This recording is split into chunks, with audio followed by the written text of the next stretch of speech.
Magandang araw mga kapatid. Welcome to my mini vlog. Ngayong araw nga ito ay magluluto tayo ng sinaing na gulyasan.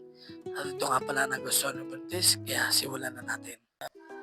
Ari nga po pala nabili namin kanina sa palengke. Kita nyo naman ho yung isdang yan.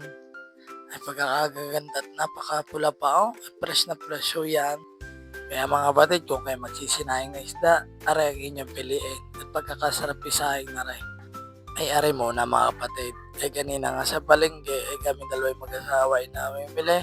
Ay hindi namin alam ay kung anong ulamin namin. Ay nung nakita namin na rin isang ari, pagkakagat at pagkaka-fresh pa, anong sarap.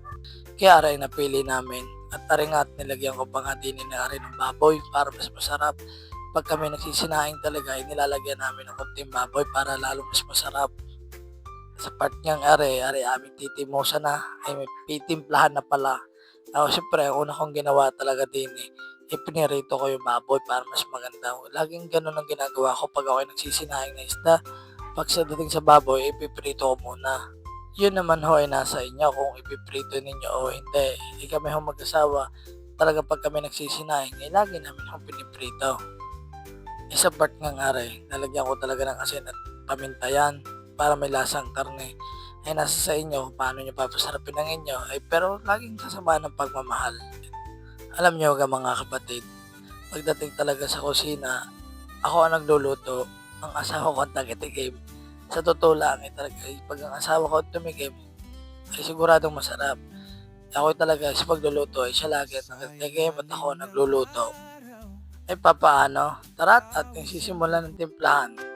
Pag okay nagsasaing, yan talaga, nilalagyan ko muna ho ng bawang, luya, kalamyas, sibuyas. Depende ho kung lalagyan yung sibuyas. Yan ho, optional lang, nasa sa inyo.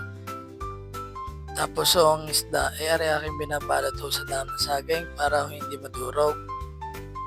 At sa part ho, ari malapit nang matapos ang aking pagtimpla.